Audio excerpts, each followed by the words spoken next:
Mag-ingat tayo mga kababayan. Bawal na tayo magkasakit ngayon. Walang pundo. First time nangyari sa gobyernong Pilipinas na zero ang budget. O eto, 6.3 trillion. Pero yung PhilHealth, itlog. Isang magandang umaga mga kababayan. Nagbabalik muli ang inyong lingkod, Sir Coop. Philippine Health Insurance Corporation. Mga kababayan, nakakapanlumo. Durog talaga tayo mga kababayan sambayan ng Pilipino, lalong-lalo na yung mga miyembro. Kasi zero ang budget for the next year 2025 dito sa PhilHealth. Kawawa mga kababayan.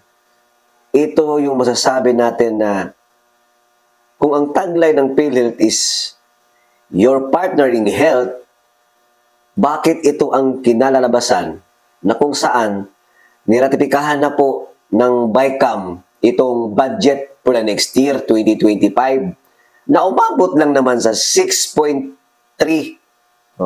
trillion mga kababayan ang budget sa gobyerno for the next year. Ngayon, magtataka ka at mapaisip nasaan napunta ang 74.4 billion sana na subsidy dito sa Philippine Health Insurance Corporation na kung saan expected na sana yun kasi dumaan na po yun sa plenary, sa Senado, sa Kamara, na merong subsidiya dito sa PhilHealth na 74.4 billion. Malaking tulong sana yun sa mga kababayan nating mga umaasa sa PhilHealth. Kasi alam niyo mga kababayan, bilang membro sa bayan ng Pilipino, mga ordinary mamamayan, mga nagkakasakit, lahat na po dyan, yung membro ng pamana, yung membro ng mga corpis, mga kababayan, talagang wala naman tayong pwedeng malapitan pagdating sa health condition. Kung mayroong mga magkakasakit sa pamilya natin, nandyan po ang PhilHealth. Yun po ang talagang inaasahan natin. Subalit, magtataka ka, bakit nawala yung 74.4 billion na sana'y budgeted na dito mismo sa PhilHealth? Magtataka ka, bakit? Anong nangyari? Nagkaroon na ng BICAM, nawala na. Nawala na itong budget na sana'y mapunta doon sa PhilHealth na 74.4 billion. O ang tanong, bakit mas lumaki pa ngayon ang budget na inallocate sa Kamara kumpara sa ibang mga ahensya? Apektado, lalong-lalo na po itong PhilHealth.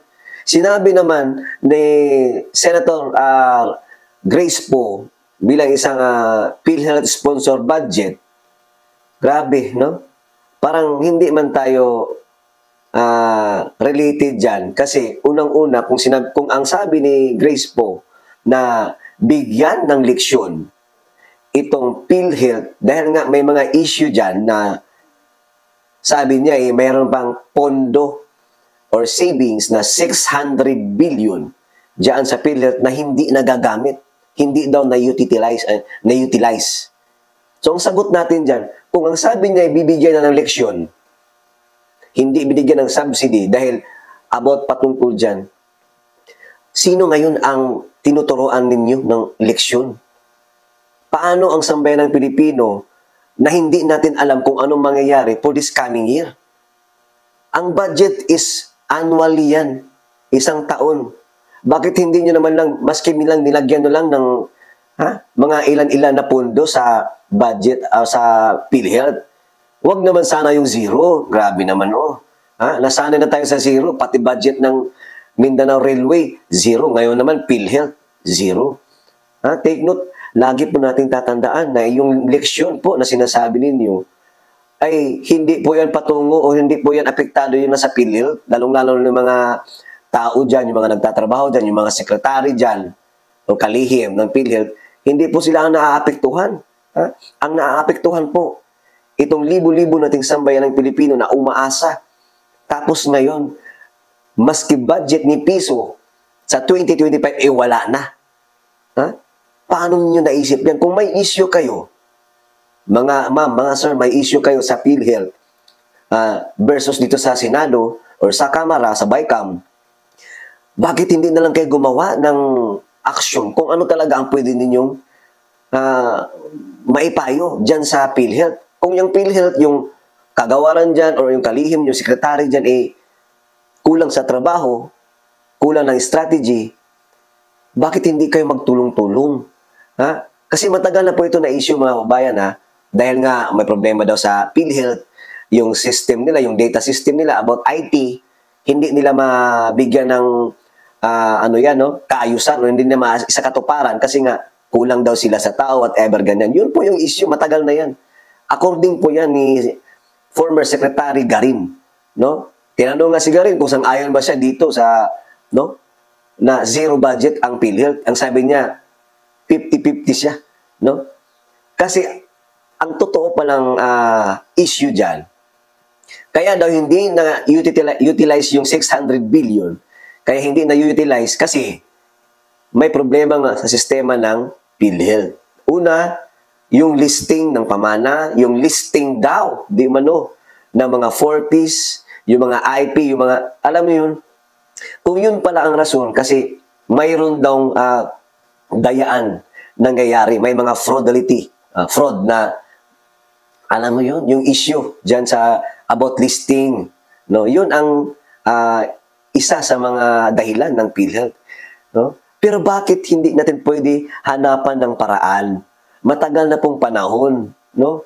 Kung merong mga pandaraya sa listing, pamana, IP, sa mga kababayan natin, sa mga membro ng 4Ps, may mga senior citizen daw na yung iba namamatay na, nasa listahan pa rin. So bakit hindi natin kailangan, no, mahanapan ng paraan yan? Kung may gusot dyan, may problema, huwag naman kayo mag-away-away, ha? BICAM at saka yung PhilHealth. Isipin ninyo mga bayan, lalong-lalo na kayo po ang hinalan ng taong bayan. Sana po'y bigyan nyo naman ng pansin. Huwag naman siguro zero ang budget, no? Kung sabihin nating leksyon, sino ngayon yun ang binigyan nyo ng leksyon?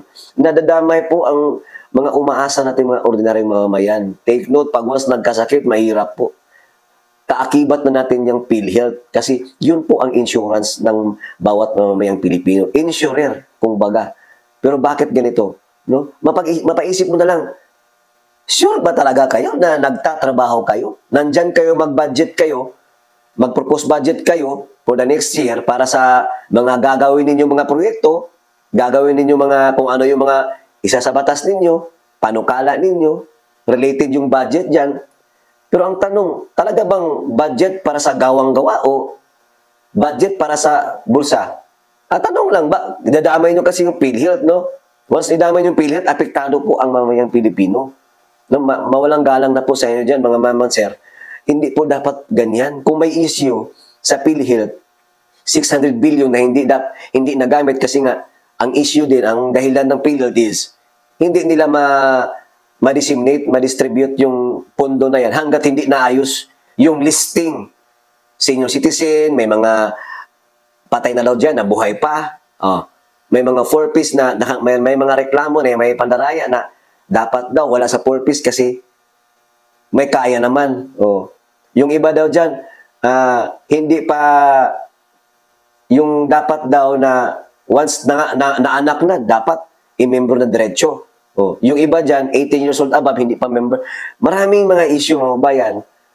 Tayo'y nagtataka, umaasa tayo sa Philippine Health Insurance Corporation. Bilang mamamayang Pilipino, 6.3 trillion ang budget for the next year sa gobyerno. Pero ni piso, wala ang PhilHealth. So, nasaan ang hustisya nito? Pero bakit? Mapaisip ka at magtatanong kang muli, ang laki ng pondo ng Kamara. 17 billion. Imagine niyo yun. Paano nila yan gagamitin? Plus, galit na galit nga itong si Ted Pailon dahil dyan sa issue na yan about PhilHealth. walang budget. No? Take note, ang matatamaan po dito, mga sir, mga mamamayang Pilipino. No? Lalo na din si Bato. Galit na galit din si Senator Bato kasi ano ba ang mahalaga? No? PhilHealth na kung saan makakatulong ka sa sambayan ng Pilipino, sa mga ordinaryong mamamayan, or yung 76 billion na inilagay at inilagak nila sa AKAP at saka AIX na kung saan pwedeng magamit nila yan sa this coming na campaign period. Ang laki po ng pondo na yan sa AKAP at AIX na kung saan ang ginagawa lang naman namimigay ng ayuda. Ayuda about baha, relief operation, mamimigay ng, alam mo yun, pero nakitaan natin na kahit walang baha, even ngayon sa Davao, nagkalat po ang ayuda. Lista dito, lista doon. Kunin yung pangalan mo. Saan ka nakatira? Sino ang namimigay? AKAP, AIX, whatever. Tapos may issue pa kasi yung binigay na pera, kulang-kulang na. Isa lantaran na ang korupsyon. No?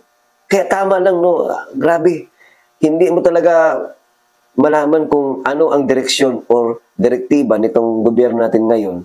Kasi ang laki naman ng budget, 6.3 million for the next year, 2025. But even piso sa PhilHealth, zero. Bakit kailangan yung umasa doon sa 600 billion na nasa savings ng PhilHealth? Ang pinag-uusapan dito annually. Kasali yan sa PhilHealth yung kanilang operating expense, annual operating expense. So, dapat meron pong, subsidy dapat. No, para hindi po, alam niyo yung magagamit po yun kasi may mga tauhan dyan sa PhilHealth. Operating expenses nila, yung mga pangagastosin nila, yung sahod ng mga bawat empleyado ng PhilHealth. Kung may problema doon sa 600 billion, ma'am, Grace po, bilang sponsor budget, isa na naman, no, mapag-usapan niyo yan para hindi po naiipit ang sambayan ng Pilipino na kung saan, which is bilang membro, no, contributor, may mga premiums pa dyan, mga kung ano-ano pang mga premium na sinasabi ninyo. Pero bakit? Kailangan magdusa. No? Kasi the more na sinabi mong tuturuan natin ng leksyon, yang PhilHealth. No? Hindi po, you are not talking about the Secretary of PhilHealth. No? Ang pinagsabihan mo niyan, or ang natatamaan niyan, Pilipino, tayo, kami, yung mga senior citizen, yung mga pamana member, yung mga ordinary mamamayan, yung mga naghihirap sa buhay, yung mga katutubo, IPs, marami. Di ba? Kaya tayo po ay magmatsyag, mga kabayan, ha? Kasi ang 6.3 billion, malaki po yan. Kailangan natin isa puso kung ano talaga ang motibo kung bakit walang pundo sa PhilHealth. Philippine Health Insurance Corporation, your partner in health. Pero sad to say, the BICAM is not partner of us regarding health. Maraming salamat mga kabayan. Kung may issue sa PhilHealth, pag-usapan nyo naman mga sir. Huwag nyo namang idamay ang sambayan ng Pilipino dahil tayo na po ay sanay na po na umaasa sa Philippine Health Insurance Corporation, lalong-lalo pag nagkakasakit ang bawat Pilipino. Hanggang dito na lamang. Maraming salamat. Hanggang sa susunod mga kababayan.